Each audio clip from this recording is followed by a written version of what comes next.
Bonjour et bienvenue à l'entraînement, bienvenue chez A2L Conseil. Cette semaine, je vous propose le thème suivant. Management participatif ou management directif? Nous sommes en plein dans l'ère du management collaboratif, de l'entreprise libérée, du management participatif. Et cela veut-il dire que le management directif est has-been, a complètement disparu? Alors, vous-même, en tant que manager, en tant que dirigeant, peut-être ressentez-vous des fois encore ce besoin d'avoir envie d'être partie prenante de la décision, de garder une forme d'autorité ou de contrôle sur les choses. Peut-être aussi avez-vous fait l'amère expérience d'avoir envie de tout décider et au moment finalement de partager la responsabilité en cas de difficulté, de vous retourner et malheureusement de faire le constat qu'il n'y a plus personne. Voilà, les gens sont un petit peu enfuis, ont sorti un peu les parapluies, regardent un petit peu leurs chaussures et puis surtout d'entendre « Attendez, mais moi j'ai fait qu'appliquer la décision du chef, je ne sais pas ce que je peux faire plus. » Alors oui, forcément, le participatif a cette vertu de responsabiliser les individus, a cette vertu de les amener à s'engager concrètement pour passer à l'action, tout en faisant en sorte bien sûr qu'ils soient motivés.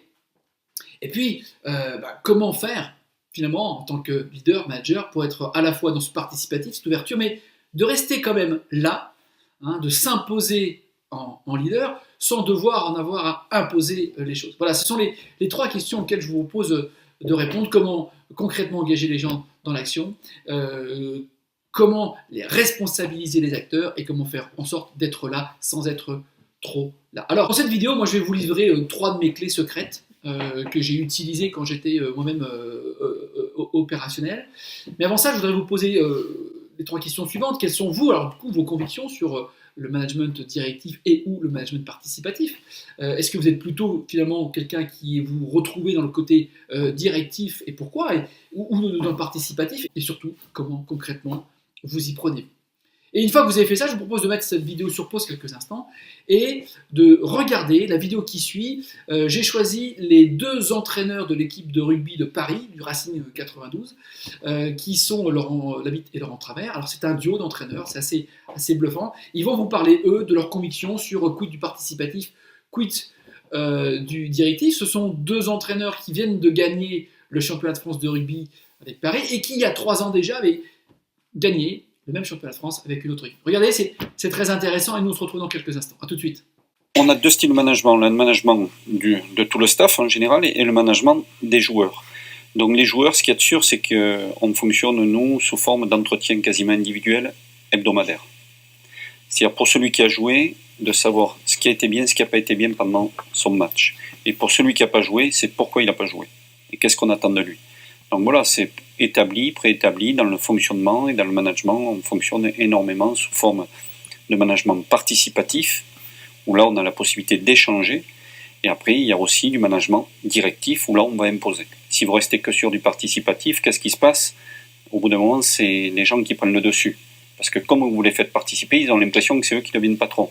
Quand vous êtes que sur du directif, au bout d'un moment, quand vous avez besoin de la personne, vous retournez, il n'y a plus personne avec vous. Pourquoi? Parce que vous êtes trop directif, donc il faut être capable de jongler, il faut être capable d'alterner les différentes sortes de management, et en fonction aussi des gens que vous avez en face de vous. Bien voilà, alors personnellement je me suis complètement retrouvé dans ce que disent Laurent Travers et Laurent Labitte, c'est un petit peu pour ça que j'ai choisi cette vidéo. Mais parmi mes trois clés, ce que j'ai essayé de mettre en place, c'est que la première chose, comme eux, j'ai essayé de ritualiser, avoir des temps réguliers, rythmés avec chacun de mes collaborateurs. Dans mon cas, je viens du commerce, j'ai plutôt une rythmique mensuelle parce que cette rythmique mensuelle, régulier, collait bien avec notre activité qui est un mois, c'est la clôture d'un compte d'exploitation. Un mois, c'est suffisamment de temps pour mettre en place des plans d'action commerciaux et être capable de les mesurer, tout en finalement, un mois, c'est pas non plus extrêmement long, il est toujours temps de reprendre la main. Alors, vous peut-être dans votre activité, le mois n'est pas opportun, on sera peut-être plus utile de parler des 15 jours. Une semaine, ça revient très très vite, et parfois là, on peut tomber inconsciemment dans une forme de directif. Donc le mois, moi, me permettait de confier des responsabilités tout en gardant une sorte de contrôle, entre guillemets, sur les choses.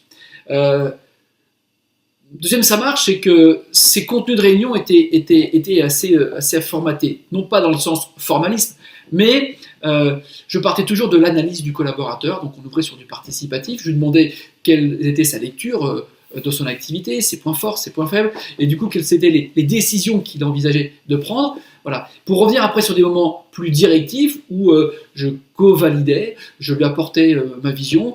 Si je n'étais pas d'accord avec ses objectifs qu'il se fixait, moi de lui redéfinir des objectifs, donc je repassais sur du directif, puis après de rouvrir sur du participatif, comment tu comptes y prendre, etc.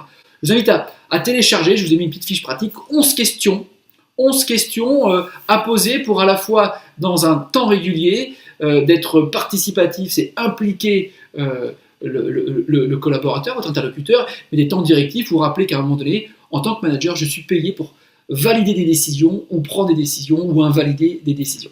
Enfin, la troisième clé, c'est de savoir s'adapter à l'individu. Alors, il y a la personnalité, mais il y a aussi le niveau de professionnalisme. On ne s'adresse pas à un débutant comme à quelqu'un d'expert. Un très débutant, il ne faut pas hésiter à être un petit peu dans le directif, au sens je te guide, je te conduis. À l'inverse, avec un expert, on est beaucoup plus dans du participatif. Et puis en fonction des personnalités, c'est comprendre qu'il y a des gens avec lesquels il faut savoir être un peu plus directif parce qu'ils sont un peu hésitants et ils sont rassurés par le fait que vous preniez la main, alors que d'autres, au contraire, ont besoin de prendre beaucoup d'espace. Là, il faut savoir être un peu plus fin, un peu plus nuancé. Allez, on pourra en parler d'une prochaine vidéo. Il suffit que vous m'en donniez un commentaire pour me glisser si ce thème vous intéresse. Voilà, alors pourquoi j'ai mis ça en place? Parce qu'il y a 3 raisons majeures.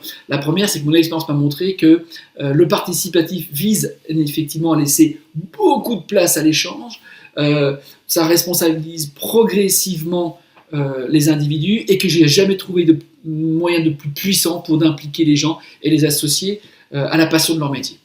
La deuxième, c'est que pour autant, même si on prône la responsabilisation et l'autonomie, même si on prône le participatif, tout le monde n'est pas forcément à l'aise avec cette capacité de devoir s'engager, décider, gérer, analyser seul. Il y a des gens qui sont souvent des bons élèves qui ont besoin du feedback du manager. Et toi, chef, qu'est-ce que tu en penses?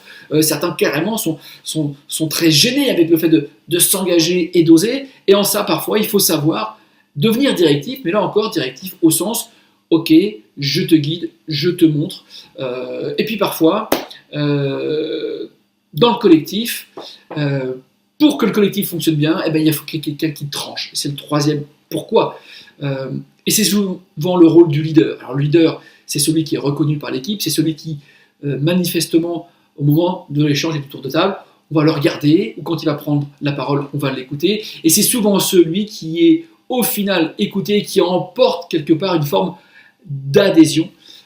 Et là, dans ce cas-là, c'est une forme de directif après un temps participatif. Mais là encore, je pense que dans un collectif, il faut qu'il y ait au final, quand on n'arrive pas à se mettre d'accord, quelqu'un qui tranche.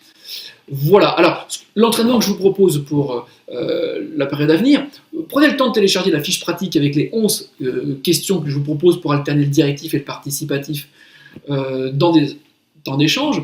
Du coup, prenez votre agenda et décidez du prochain rendez-vous individuel ou collectif avec votre équipe et mettez en pratique ces 11 questions. Vous allez voir, c'est assez puissant. Et puis surtout, en troisième plan d'action, laissez-moi un commentaire pour partager le fruit de votre expérience, de vos convictions. Voilà, moi je vous souhaite une bonne fin de journée, une bonne semaine, un bon entraînement et vous dis à très bientôt pour une nouvelle séquence. Au revoir.